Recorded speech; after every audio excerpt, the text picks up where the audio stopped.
பேரன்பு கொண்ட சொந்தங்கள் யாவருக்கும் வணக்கம். இன்னைக்கு இந்த வீடியோவில் நம்ம என்ன அவேர்னஸ் பார்க்க போகிறோம் அப்படின்னு பார்த்தீங்கன்னா, கிராம ஊராட்சிகளில் கட்டப்படுகிற வீடுகளுக்கும் மற்றும் வணிக கட்டிடங்களுக்கும் இந்த கட்டிட உரிமம் வழங்குவது தொடர்பாக தான் இன்னைக்கு இந்த வீடியோவில் நம்ம பார்க்க போகிறோம். அதில் முறைகேடு நடக்கிறதா, சரியாக தான் அனுமதி கொடுத்துறாங்களா அப்படிங்கிறத நம்ம பார்க்க வேண்டியிருக்கு. ஏன்னு கேட்டிங்கன்னா, இப்போ ரீசெண்டாக ஒரு சகோதரர் நம்மளை தேடி வந்த நோக்கம் என்ன அப்படின்னா, இந்த மாதிரி நான் ஒரு சிறிய ஒரு கொட்டகை அமைச்சேன்.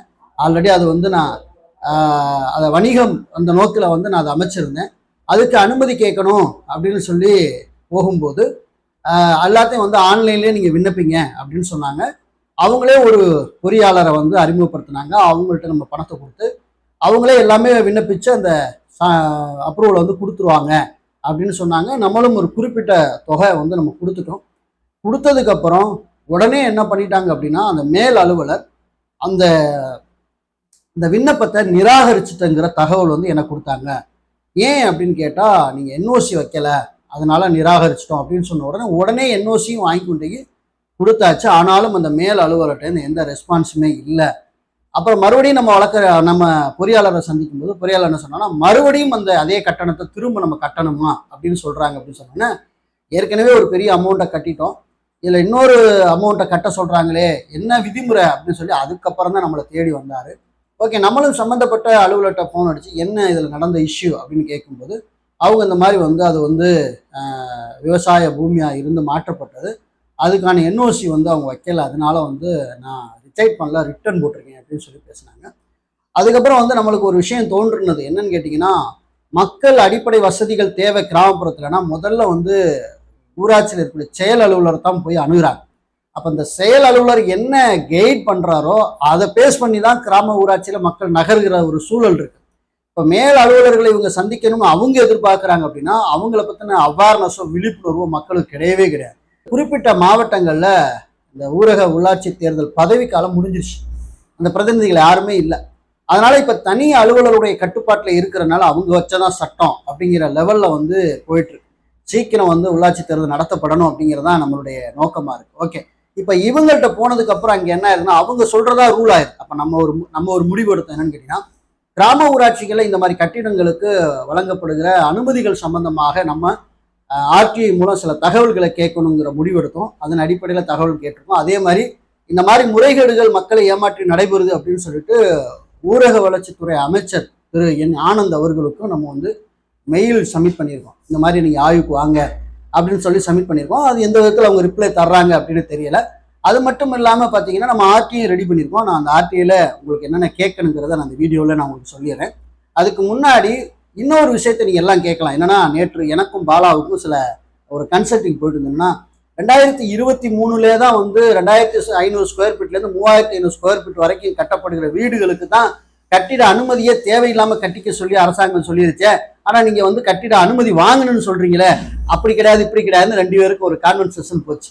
அப்ப நான் தெளிவா சொன்னேன், ஒற்றை சாளர முறை என்ற ஒரு முறையை அரசாங்கம் வழிமுறைப்படுத்தி இந்த விஷயத்தை எளிமைப்படுத்தி இருக்காங்களே தவிர, கட்டிட உரிமம் என்ற ஒரு விஷயத்தை, அதாவது பல வேலைகள் செய்ய வேண்டியதை ஒரே இணையதளத்தை உருவாக்கி அந்த இணையதளத்துல ஒரே முறையில நீங்க விண்ணப்பிக்கணும். அப்ப எல்லா சான்றிதழையும் எல்லா ஆவணங்களையும் ஒரே இதுல வச்சு நீங்க விண்ணப்பிக்கும் போது சீக்கிரமா எளிமையா உங்களுக்கு இந்த சுய சான்றிதழ் அப்படின்னு சொல்லி வழங்குறாங்க. அந்த சான்றிதழை நீங்க எடுத்துட்டு போனீங்கன்னா, இபில அனுமதி வாங்குறா இருந்தாலும் சரிதான், வீட்டு ரசீது வாங்குறா இருந்தாலும் சரிதான், எல்லாமே அதுக்கப்புறம் அந்த சான்றிதழை வைத்து தான் நீங்க வாங்கணும். இந்த குவாலிஃபிகேஷன் எப்படி அப்படின்னு பார்த்தீங்கன்னா, தரைத்தளம் 2500 ஸ்கொயர் ஃபீட்டுக்கு உள்ள அந்த நிலத்துக்குள்ள வீடு கட்டப்படதா இருக்கணும். அதே மாதிரி அந்த 2500 ஸ்கொயர் ஃபீட்டுக்கு மேல பாத்தீங்கன்னா ஒரு 1000 ஸ்கொயர் ஃபீட் வரைக்கும் அனுமதிக்கிறாங்க. கிட்டத்தட்ட 7 மீட்டர் உயரத்துக்குள்ள அந்த வீடு இருக்கணும். ஸோ இப்படி ஒரு ரூல் இருக்கு. இந்த ரூலுக்கு உள்ள இருந்தாதான் இந்த சுய சான்றிதழ் அப்படிங்கிற ஒன்றை கிராம ஊராட்சியில வழங்குறாங்க. ஓகேவா? சரி, இப்ப சுய சான்றிதழுக்கும் கட்டிட உரிமத்திற்கும் என்ன டிஃபரெண்ட் அப்படிங்கிறத நம்ம ஓரளா ஒரு சில விளக்கங்களை மட்டும் சொல்லிட்டு, அரசாணைகள் மற்ற விஷயங்கள் எல்லாமே இந்த வீடியோ கீழே நான் லிங்கை தரேன். நீங்க எப்படி பதிவிறக்கம் செய்யறதையும் நான் உங்களுக்கு சொல்லிடுறேன்.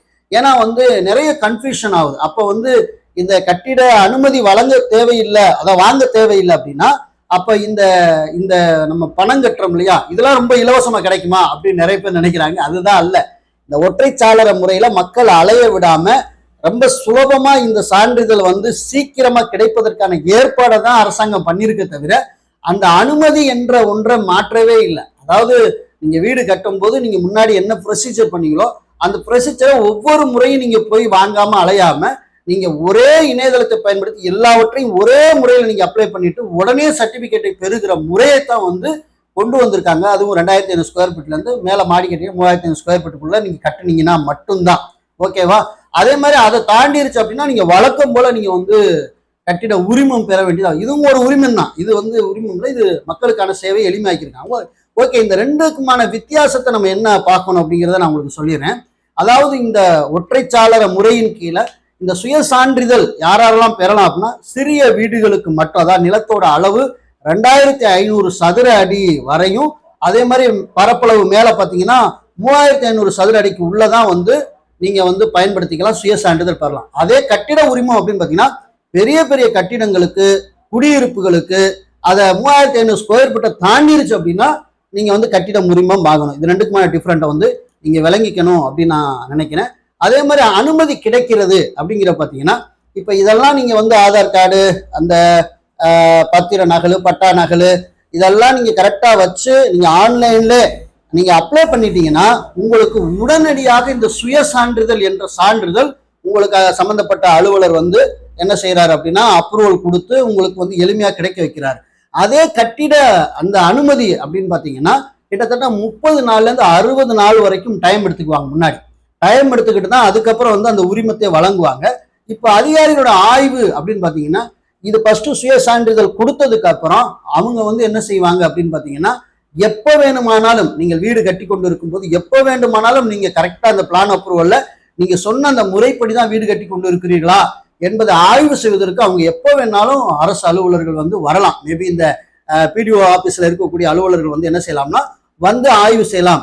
ஆனா நீங்க கட்டிட உரிமம் அப்படின்னு பாத்தீங்கன்னா இவங்க ஆய்வு செய்து அதுக்கப்புறமா இதெல்லாம் சரின்னு முடிவு பண்ண அப்புறம் தான் நீங்க வீடே கட்ட ஆரம்பிக்க முடியும். ஸோ இதுதான் இதுக்கும் அதுக்கும் உள்ள டிஃப்ரெண்ட். இது ஃபர்ஸ்டே நீங்க உரிமை வாங்கிடலாம். இதுல வந்து ஆய்வு செஞ்சதுக்கு அப்புறம் நேரடியா வந்து எல்லாம் களத்தை பார்த்து நீங்க பிளான் அப்ரூவல் வச்சிருக்கலாம் சரிதானா, இதெல்லாம் நீங்க முறைப்படி தான் கட்டுறீங்களா, இவ்வளவு பாதை இருக்குதா, நீங்க அதே மாதிரி மழைநீர் சேகரிப்புக்கான திட்ட வகுப்புகள் பண்ணிருக்கீங்க, இதெல்லாம் அவங்க ஆய்வு பண்ணதுக்கு அப்புறம் தான் நீங்க வந்து வீடே கட்டவே ஆரம்பிக்கும். இதுதான் வந்து கட்டிட உரிமம் பெறுவதற்கான ஒரு வித்தியாசமா இருக்கு. நீங்க ஃபர்ஸ்ட் வரைபடம் ப்ளூ பிரிண்ட் தயாரிக்கிறீங்கல்ல, ஒரு அரசு பொறியாளர் இன்ஜினியர் அவருடைய சான்றிதழை அவங்க அக்செப்ட் பண்ணிக்கிறாங்க அலுவலர்கள் சுய சான்றிதழ் வழங்குறதுக்கு. ஓகேவா? இது என்னன்னு கேட்டீங்கன்னா இப்போ ஒரு நோட்டரி பப்ளிக்கிட்ட போயிட்டு நம்ம ஒரு அபிடவுட் வாங்குறோம் இல்லையா, அப்ப அந்த அபிடவுட்டுக்கு இருக்கக்கூடிய மதிப்பு இந்த சுய சான்றிதழ் பெறுவதற்கு ஒரு அரசு பொறியாளர்கிட்ட இந்த பிளான் அப்ரூவல் வாங்கி அவர் சைன் போட்டு அதை நம்ம கொடுக்கும்போது அதை நம்ம ஆன்லைன்ல அப்ளை பண்ணும்போது அதை பார்த்துட்டு அதன் மூலம் என்ன செய்யறாங்க அப்படின்னா அலுவலர்கள் வந்து வெரிஃபை பண்ணி உங்களுக்கு வந்து சுய சான்றிதழை பெறுவாங்க. அதே பார்த்தீங்கன்னா இது வந்து உள்ளாட்சி அமைப்புகள்ல இருக்கும் நகர்பகுதி இந்த மாதிரி பகுதிகள்லாம் பார்த்தீங்கன்னா இந்த ப்ளூ பிரிண்டை வச்சு நீங்க ஆய்வு வாங்கி நீங்க கொடுத்துருந்தாலும் கூட அதை நேரடியாக அரசு அலுவலர் வந்து நம்ப மாட்டாங்க. வந்து களத்துக்கு அதை வந்து ஆய்வு செய்து தான் என்ன செய்வாங்க அப்படின்னா உங்களுக்கு அதுல சரி செய்து தருவாங்க அப்படிங்கிறது ரொம்ப முக்கியமான விஷயம். இதே பார்த்தீங்கன்னா இந்த சுய சான்றிதழ் நீங்க பெற்றதுக்கு அப்புறம் நீங்க முறையற்று நீங்க வீடு கட்டிக்கிட்டு இருக்கிறீங்க அப்படின்னா எப்ப வேண்டுமானாலும் ஆய்வுக்கு வந்தாங்கன்னா கண்டிப்பா வந்து அந்த வீடு கட்டுவதை அவர்கள் நிறுத்துவதற்கான அதிகாரம் அவர்களுக்கு இருப்பதாக சொல்லப்படுகிறது. அதே மாதிரி இங்க எப்படின்னு பாத்தீங்கன்னா இங்க ஃபர்ஸ்டே நீங்க எல்லா அனுமதியும் வாங்கிக்கிட்டு தான் நீங்க என்ன செய்யணும்னா வீடையே நீங்க கட்ட ஆரம்பிக்கணும். அதுக்கு இதுக்குமான வித்தியாசம். இது ஃபர்ஸ்டே நீங்க சான்றிதழ் வாங்கிட்டு வீடு கட்டிக்கலாம், இடையில தான் ஆய்வு கூறுவாங்க. ஆனா இங்க அப்படி கிடையாது. கட்டிட உரிமம் என்பது 3500 ஸ்கொயர் ஃபீட்டுக்கு மேல நீங்க வீடு கட்டுறீங்கன்னா நீங்க கண்டிப்பா எல்லா அனுமதியும் வாங்கிக்கிட்டு தான் நீங்க கட்ட வேண்டியது அவசியமா இருக்கு. சரி, ஓகே. இப்ப கட்டண விதி அப்படின்னு பாத்தீங்கன்னா இதுல வந்து சுய சான்றிதழுக்கும் குறையுமா, 3500 ஸ்கொயர் ஃபீட்டுக்கு மேல அந்த கட்டிட உரிமம் வாங்குவதற்கு குறையுமான்னு எதுக்குமே குறையாது. நீங்க அதைத்தான் முதல்ல பார்க்கணும். இந்த கட்டிட உரிமம் என்பது தனித்தனியா ஒவ்வொன்றுக்கும் என்ன செய்வாங்கன்னா அந்த ரூல் போடுவாங்க. நீங்க வந்து ஆய்வு பண்றதுக்கான ஒரு கட்டணம், அதே மாதிரி வந்து ஊராட்சி செயலாளர் ஆய்வு பண்ணா அதுக்கு ஒரு கட்டணம், வெல்ஃபேர் நிதிக்கான ஒரு கட்டணம், இதெல்லாம் தனித்தனியா போட்டு என்ன செய்வாங்கன்னா உங்களுக்கு வந்து வசூல் பண்ணுவாங்க. ஆனா இங்க ஒற்றைச்சாளர் முறையில இந்த சுய சான்றிதழ் வாங்குவதற்கு எல்லாமே ஆட்டோமேட்டிக்கா நீங்க ஆன்லைன்ல அப்லோட் பண்ண அதுவே உங்களுடைய ஸ்கொயர் ஃபீட்டை கால்குலேட் பண்ணி உங்களுக்கு வெல்ஃபேர் நிதி அதுவே கனெக்ட் பண்ணி மொத்தம் இவ்வளவு கட்டணம் சொல்லி ஆட்டோமேட்டிக்கா ஜென்ரேட் பண்ணிடும். நீங்க அதை வந்து கியூஆர் கோடு மூலம் பணம் கட்டிட்டு நீங்க என்ன செய்யணும் ரிசிப்ட் நீங்க எடுத்து வச்சுக்கலாம். அதுதான் உடனே அவங்க அப்லோட் பண்ணிட்டாங்கன்னா அவங்க ஆன்லைன்ல அந்த சான்றிதழை நீங்க டவுன்லோட் பண்ணிக்கலாம். இதுதான் சுய சான்றிதழ் பெறுவதற்கும் இந்த 2500 ஸ்கொயர் ஃபீட்டுக்கு கீழே, அதாவது தரைத்தளம் மேல மாடியில் வந்து 1000 ஸ்கொயர் ஃபீட் வரைக்கும் 7 மீட்டர் வரைக்கும் உயர வரைக்கும் கட்டிக்கிறதுக்கான இந்த சுய சான்றிதழ் பெறுவதற்கான ரூல். இதே வந்து நீங்க கட்டிட உரிமை அப்படின்னா அது எப்போதும் போல நார்மல் தான், அதுல எந்த மாற்று கருத்து கிடையாது. இதுல பாத்தீங்கன்னா ஒரு 4 பிரிவா பிரிச்சிருக்காங்க. சென்னையை ஒட்டியுள்ள ஊராட்சிகளுக்கு குறைஞ்சபட்சம் வந்து 27 ரூபா கட்டணம் நியமிச்சிருக்காங்க. அதே மாதிரி நகர்ப்புறத்தை ஒட்டியுள்ள ஊராட்சிகளுக்கு 25 ரூபா கட்டணம், பேரூராட்சியில் ஒட்டியுள்ள ஊராட்சிகளுக்கு 22 ரூபா கட்டணம், மற்றும் இதர ஊராட்சிகளுக்கு சம்பந்தமே இல்லாத 1000க்கும் மேற்பட்ட இதர ஊராட்சிகள் இருக்கு. இந்த ஊராட்சிகளுக்கு எல்லாம் மேக்சிமம் பாத்தீங்கன்னா 15 ரூபா வந்து கட்டணம் வச்சிருக்காங்க.